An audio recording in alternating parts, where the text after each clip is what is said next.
ଆଜି ସନ୍ଧ୍ୟାରେ ଟିକେ ଚାହା ବନେଇଦେଲି। ତ ସକାଳ ସନ୍ଧ୍ୟାରେ 2 ଟାଇମ୍ ତ ଚାହା ନହେଲେ ହବନି। ହଜବେଣ୍ଡ ଯେହେତୁ ଘରେ ଥିଲେ ତ ସକାଳ ଟାଇମ୍‌ରେ ରୁହନ୍ତିନି, ସନ୍ଧ୍ୟାବେଳ ଟାଇମ୍‌ରେ ଯେତେବେଳେ ରୁହନ୍ତି ତ ମିଶିକି ଚାହା ହିଁ ପିଉ। ତ ବାହାରେ ସେ ଚେୟାର ପକେଇ ଦେଇଥିଲେ, ବସିକି ଚାହା ପିଇ ଦେଇଥିଲୁ। ତାପରେ ହଜବେଣ୍ଡ ଯିବା ପାଇଁ ବାହାରିଥିଲେ, ଗଲାବେଳେ କ୍ଷୀର ଆଉ ବୁଟ ଡାଲି ଦେଇ ଦେଇଥିଲେ। ତ ରାତିରେ ବୁଟ ଡାଲି ପନିର ତରକାରୀ କରିବା ପାଇଁ।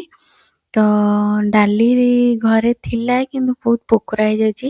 ଆଉ କ'ଣ କଲେ ଡାଲି ପୋକ ଲାଗିବନି ଆପଣମାନେ କମେଣ୍ଟ ମାଧ୍ୟମରେ ଜଣେଇବେ, ମୁଁ ତ ଭଲସେ ଜାଣିନି।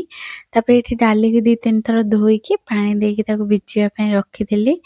ଆଉ ଏପଟେ କ୍ଷୀର ଫୁଟେଇବା ପାଇଁ ବସେଇଦେଲି। ପନିର ଯେହେତୁ କାଟିବି, କ୍ଷୀର ଭଲ ଭାବେ ଫୁଟିଯିବା ପରେ ଏଠି ମୁଁ ପନିର କାଟିଦେଲି।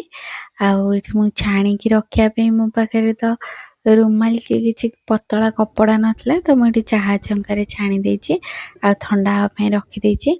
ଆଉ କପଡ଼ା ଥିଲେ ବାନ୍ଧିକି ପାଣିରେ ପକେଇ ଦେଇଥାନ୍ତି, ତ ଚାହା ଛଙ୍କା ଯେହେତୁ ସେମିତି ରଖିଦେଇଥିଲି ଛାଣିକି। ତାପରେ ଏପଟେ ଅଟା ଟିକେ ଦଳିକି ରଖିଦେଲି।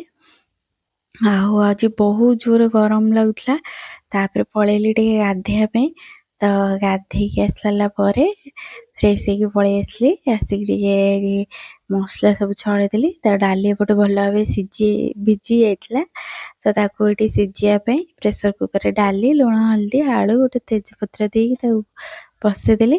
ତ ସେ ସେପଟେ ସିଝିବା ପରେ ଏପଟେ ଆମ ପନିର ବି ପୁରା ହେଇଯାଇଥିଲା। ତ ଏଠି ତାକୁ ଦେଖନ୍ତୁ କେତେ ଭଲସେ ହେଇଛି, ଛୋଟଟେ ହେଇଥିଲା। ତାକୁ ଆଗ ଭଲସେ କାଟିକି ସବୁ ମସଲା ରେଡ଼ି କରିକି ରଖିଦେଲି।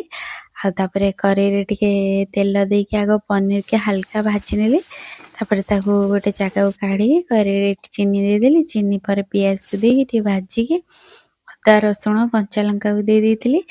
ଆଉ ତାପରେ ଟମାଟୋକୁ ଦେଇକି ଟିକେ ପାଣି, ଲୁଣ, ହଳଦୀ ଆଉ କାଶ୍ମୀର ଲଙ୍କା, ଚିକେନ ମସଲା, ଗରମ ମସଲା ଦେଇକି ମସଲାକୁ ଭଲ ଭାବେ କଷିଥିଲି।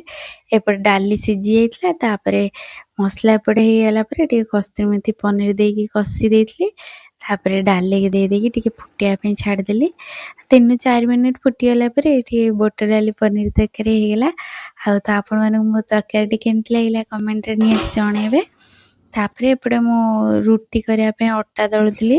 ତାକୁ ଫାଷ୍ଟ ଗୁଳା କରିଦେଲି, ତାପରେ ତାକୁ ସବୁ ବେଲିକି ସେକିଦେଲି। ଆଉ ରୁଟି ସବୁବେଳେ ରହିଥାଏ, ରୁଟି ଫୁଲିବ ନା ନାହିଁ, ଫୁଲିବ ନା ନାହିଁ। ତ ଫାଇନାଲି ତ ଆକ୍ଚୁଆଲି ଏମିତି ହୁଏ, ଭିଡ଼ିଓ କଲା ଟାଇମ୍‌ରେ ହିଁ ରୁଟି ଭଲସେ ଫୁଲି ନଥାଏ। ତ ତାପରେ ଯାହା ବି ସବୁ ବାସନ ପଡ଼ିଥିଲା ତାକୁ ସବୁ ମାଜିଦେଲି। ଆଉ ଗ୍ୟାସ୍‌କୁ ପୋଛିଦେଲି ଆଗ, ତାପରେ ମାଜିକି ଗ୍ୟାସ୍‌କୁ ବି ଧୋଇଦେଲି। ତ ତାପରେ ମୁଁ ଟିକେ ଫୋନ୍‌ରେ ଏଡ଼ିଟିଂ କରୁଥିଲି। ହଜବେଣ୍ଡ ଆସିଲା ପରେ ଖାଇଥିଲୁ। ଆଜିର ବ୍ଲଗ୍ ଥିଲା ଏତିକି। ଭିଡ଼ିଓ ଭଲ ଲାଗିଲେ ଲାଇକ୍ କରିବେ, ଚ୍ୟାନେଲକୁ ସବସ୍କ୍ରାଇବ୍ କରିବେ।